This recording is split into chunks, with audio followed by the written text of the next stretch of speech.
Assalamualaikum warahmatullahi wabarakatuh. Jadi selama ini terjadinya karat rangka ESAF itu dianggap ringan, bukan masalah. Dan anehnya nggak ada usaha proaktif ya untuk mengetahui apa benar rangka ESAF yang beredar di pasaran itu bermasalah atau tidak. Tidak ada usaha proaktif. Yang adalah usaha reaktif. Jadi yang seperti diomongkan dari Honda, dari KNKT, Astra, Honda Motor ya. Kita nggak bisa ngomong Honda saja. Kita harus nyebut Astra-nya juga.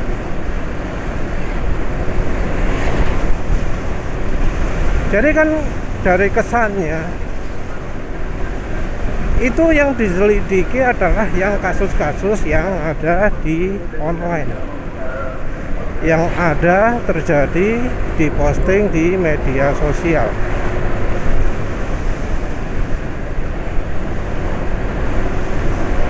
Terus dari KNKT-nya juga ngomong soal representatif. Nah katanya kalau representatif itu berapa sih? Kan hitungan persen, kan banyak itu. Jadi kesannya baik dari AHM-nya ataupun pemerintahnya nunggu ada yang motornya patah dulu, ada yang motornya rusak dulu, baru akan ada penanganan lebih lanjut. Penulis diingatkan oleh Bro, maaf ya Bro, siapa lupa. Kan gampang ya, tinggal di sampling representatif rangka tahun ini, motor ini gitu ya. Bener loh itu. Kalau diketahui ada kasus rangka patah, maka harusnya dilakukan penelitian, dilakukan pengecekan. Harusnya begitu ketahuan ada karat, ada sampai rangka kropos, baik dari pemerintah, dari Hondanya proaktif ya, memanggil konsumen-konsumen, perwakilan konsumen-konsumen untuk mengetahui apa benar itu terjadi. Jadi misalnya dari daerah Aceh, Sumatera Utara, seterusnya sampai Merauke ya, sampai Irian Jaya, itu masing-masing dealernya diminta untuk memanggil, mengecek beberapa konsumen, beberapa motor konsumen yang ada di daerahnya.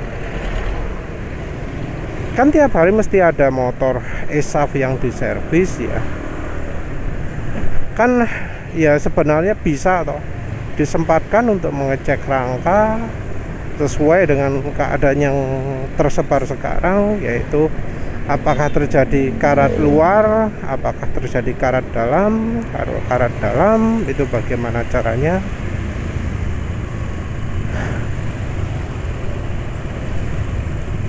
Terus bagaimana menilainya gitu kan sudah ada ya. Apakah ada karat dan tidak. Nanti disertai foto-foto, disertai video untuk memperlihatkan keadaan sebenarnya. Nah itu akan menunjukkan kondisi realitanya, apakah benar rangka ESAF itu berbahaya atau tidak. Tapi ya seperti kita ketahui, tidak ada niatan seperti itu. Tidak ada usaha untuk melakukan itu. Tidak ada kemauan, keinginan untuk meneliti. Bahkan untuk soal pengecekan pun ya, ngomongi dipersilahkan. Jadi kalau ada kasus rame gitu ya, misalnya di pabrikan lain disuruh konsumen untuk datang memeriksakan gitu ya, gratis. Nah, ini Honda hanya melakukan himbauan ya. Untuk pengecekan rangka ada yang ngomong gratis, ada yang ngomong bayar. Tapi ya tetap mau gratis atau bayar, tindakan selanjutnya yang penting. Apa memang kalau misalnya motornya ketahuan berkarat akan ditangani? Apa memang kalau rangkanya ketahuan berkarat bakalan diganti? Itu kan yang jadi pertanyaan, karena biayanya nggak murah. Dan sudah ada kasus di mana konsumen mengeluarkan uang 4,4 juta. 4,4 juta itu karena ada bagian yang rusak ketika rangkanya patah. Seandainya nggak rusak ya mungkin lebih murah, tapi ya faktualnya kalau ada rangka rusak, rangka patah di tengah jalannya pasti ada bagian-bagian yang rusak, nggak mungkin bisa utuh. Patahnya juga mulai dari bagian bawah sampai bagian tengah atas, terutama di bagian yang kena siram air hujan.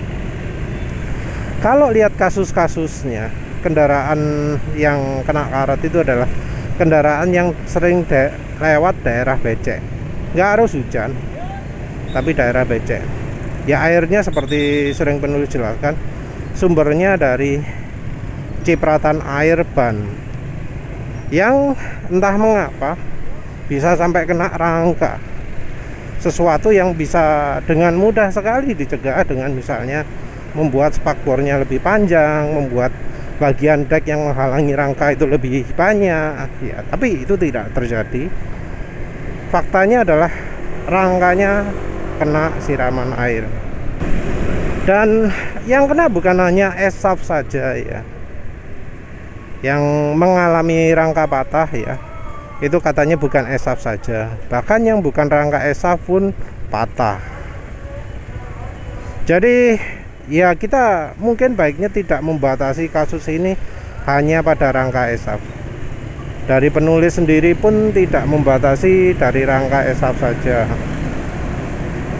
Jadi penulis menganggap kesalahan itu bukan hanya dari rangka yang tipis esaf, enggak, tapi dari finishing Honda yang kurang baik. Sisa pengelasannya enggak dibersihkan dulu, baik itu yang esaf maupun yang bukan esaf. Terus pengecatan juga kurang baik, sehingga yang esaf ataupun bukan esaf itu mudah berkarat. Di motor yang Honda, motor matic Honda, baik mulai dari yang Honda Beat awal-awal ya, Honda Beat FI full injection, yang ESP dan seterusnya, itu tetap punya cacat yang sama dengan yang baru, yaitu apa? Spakbornya, bodinya tidak membuat rangka bisa bebas dari cipratan air. Cipratan air ini bisa jadi sumber karat yang bisa sangat parah kalau dari pemiliknya tidak melakukan pengecekan. Karena biar motor dicuci gitu ya, kan cuma bodi luar, sementara bodi yang dalamnya kan enggak, karena memang susah untuk bongkar. Jadi tidak adanya sikap proaktif dari Honda untuk melakukan pengecekan langsung ke motor-motor konsumen itu merupakan sesuatu yang jelas merupakan tindakan tidak baik ya. Bukan dari pabrikan yang punya niatan baik, punya niatan aman. Kalau pabriknya punya semboyan aman, punya semboyan harus aman sampai mengeluarkan lomba safety riding segala ya, ya harusnya secara produksi pun dari pabrikan juga memberikan memberikan layanan yang memberi keamanan, rasa aman juga. Karena sekarang ini banyak ya konsumen yang khawatir, ini gimana nih kalau tiba-tiba pas motorku patah di jalan, apa yang aku lakukan? Sekarang bukan musim hujan sih memang, Jadi ya mungkin rangka-rangka ini kondisinya masih kering di sini ya. Jalan sini juga kebanyakan jalan aspal, jadi genangan air sedikit.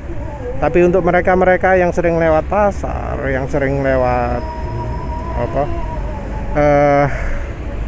ya pasar ya, yang banyak genangan airnya itu, kan pasti motor kena cipratan air bolak-balik itu ya. Ya itu kan yang membuat karat itu lebih cepat berkembang.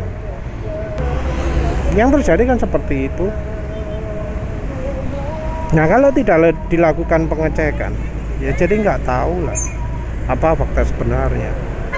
Mengapa kok Honda tidak melakukan usaha proaktif untuk melakukan pengecekan? Karena penting pengecekan itu. Konsumen pun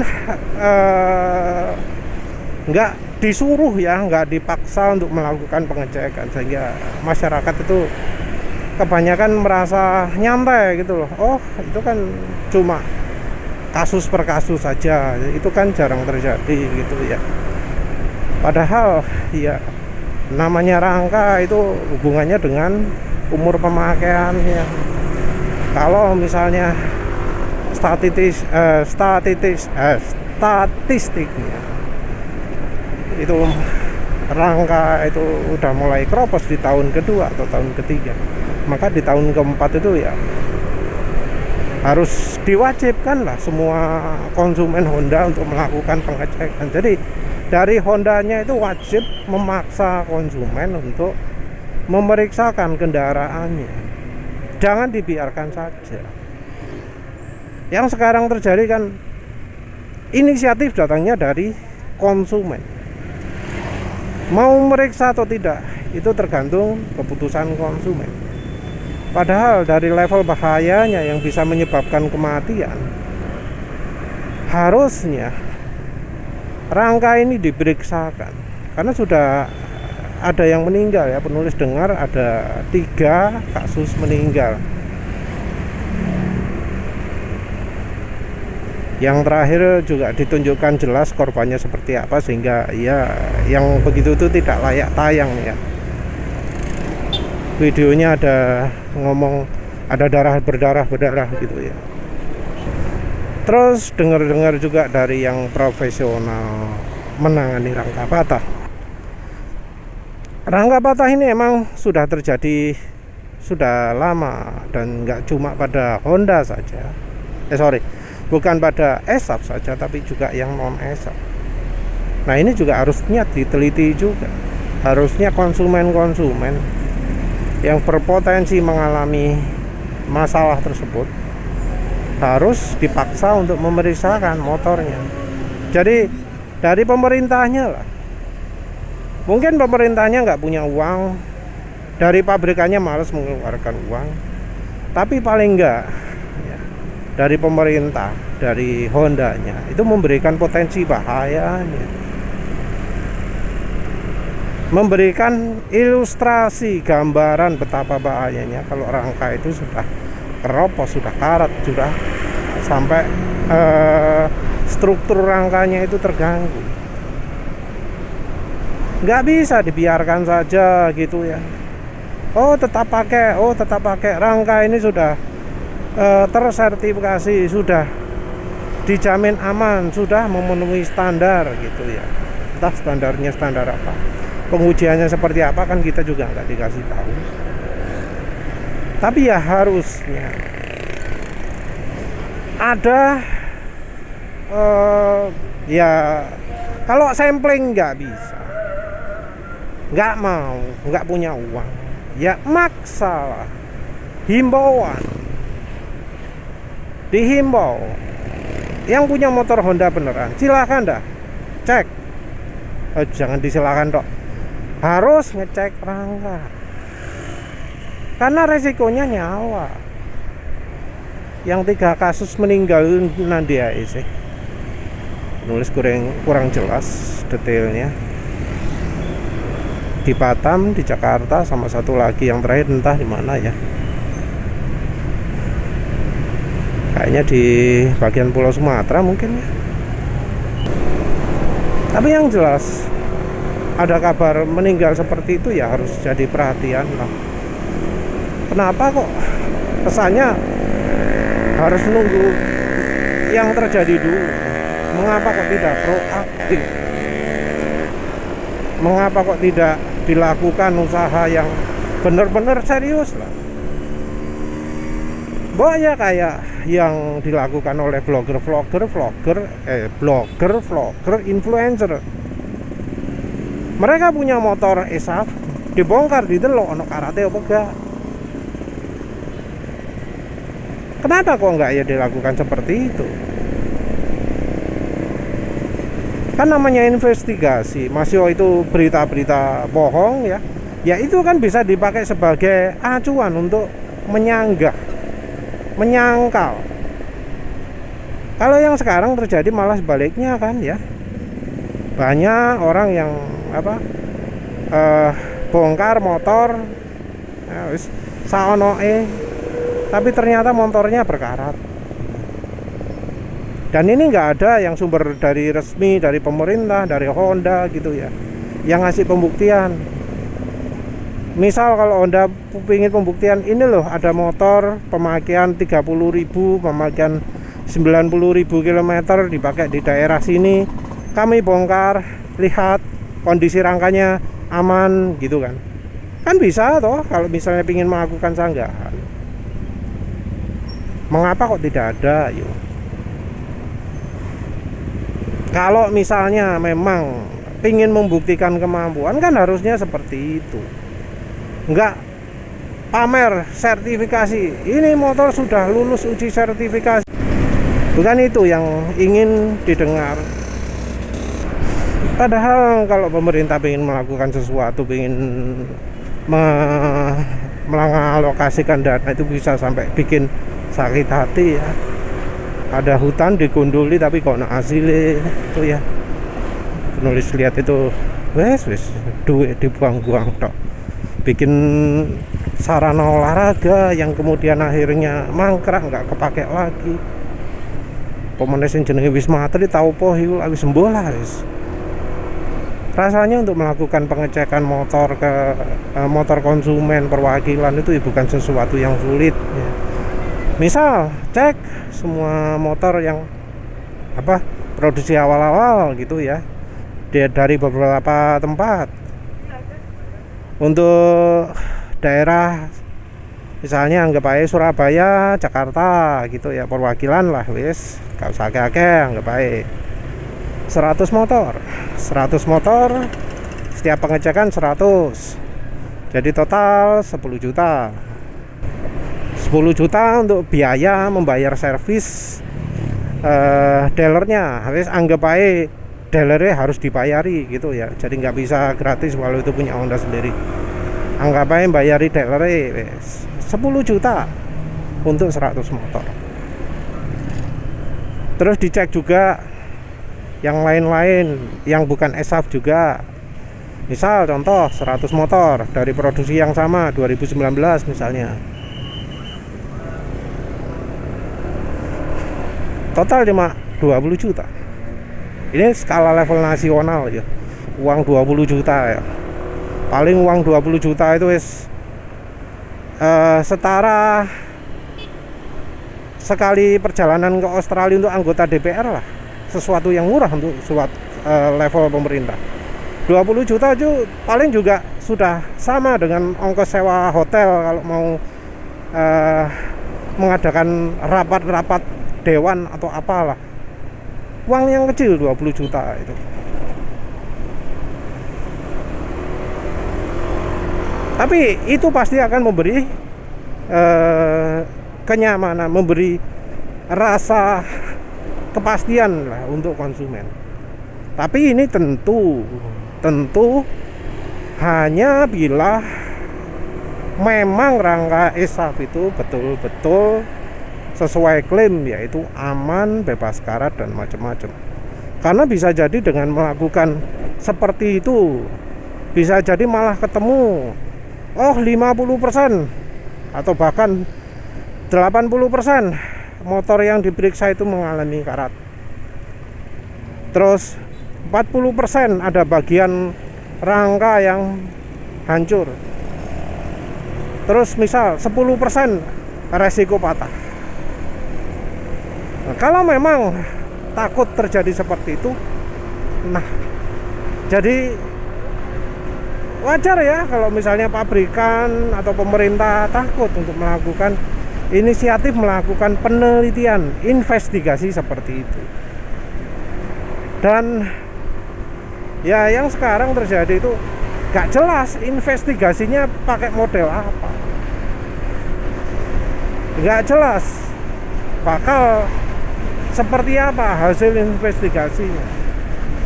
Investigasi yang dilakukan Honda pun bukan secara proaktif, tapi nunggu ada yang rangkanya patah dulu baru dicari beritanya. Dan itu pun rasanya cuma 1 atau 2 saja yang diinvestigasi. Padahal sebenarnya ya cukup banyak kasus ya. Kalau lihat sales-sales Honda itu rame posting di Facebook. Karena nggak semua orang itu jadi cuma wartawannya. Ada yang menyebut atau komen, oh saya buka motor saya ternyata keropos. Kok nggak yang orang-orang kayak gitu yang diperiksa? Kenapa kok nggak cari dari orang-orang seperti itu? Ada yang ngomong bahwa ini kan belum 1% gitu ya. Itu kenemenan ya, kenemenan. Karena ini hitungannya nyawa. Apa semurah itulah hitungan nyawa, sehingga nggak mau proaktif memeriksa apa benar ada geger seperti itu. Karena contohnya sudah terlalu banyak. Contohnya ngeri. Kalau memangnya misal ingin membantah, ya tinggal dibuktikan dari sampling itu. Tinggal ditunjukkan samplingnya kayak gimana, cari ceritanya gimana. Misal patah karena kecelakaan, ya cari sumber informasinya, cari orang-orangnya. Iya, motor saya rusaknya karena kecelakaan kok, bukan karena rangkanya gitu ya. Dibongkar rangkanya ternyata oke, tidak apa-apa. Itu kan jadi sesuatu yang plus ya, sesuatu yang bisa membantu pabriknya itu lepas dari tuduhan rangkanya perkara. Tapi ya kembali lagi, sepertinya tidak melakukan usaha proaktif, tidak melakukan usaha untuk membongkar, untuk memanggil konsumen untuk diperiksa, terus bareng-bareng dilihat sama pihak ketiga dari lembaga independen sebagai saksinya. Itu sepertinya emang beneran kasus rangka karatan ini sudah terlalu fatal. Saking fatalnya sampai pemerintah itu nggak berani melakukan upaya proaktif untuk mengecek kebenaran kasus rangka ESAF karat ini. Dan apalagi ketika ternyata nggak cuma ESAF saja yang karatan, nggak cuma ESAF saja yang patah, tapi juga yang non ESAF.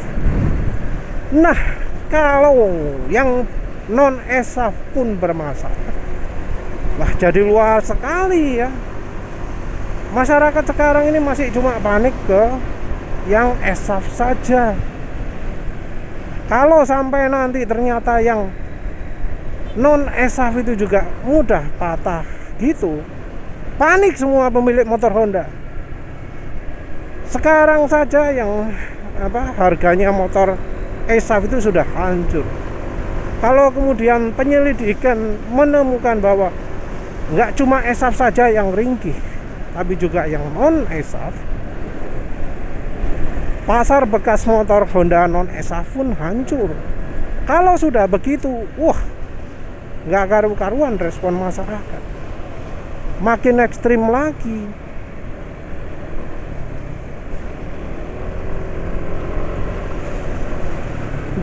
Jadi ya kita harus curiga lah, kenapa usaha proaktif itu tidak dilakukan. Karena dari sisi biaya, anggap aja cuma 100.000 per konsumen. Konsumen disuruh datang pun ya pasti ada saja yang mau datang. Kalau diomongi ini untuk meriksa rangka mereka gitu, pasti mau lah. Walau mungkin ada yang sibuk, ya bisa aja yang menyempat-nyempatkan diri untuk datang gitu. Lembaga independen juga mestinya banyak yang mau untuk diajak.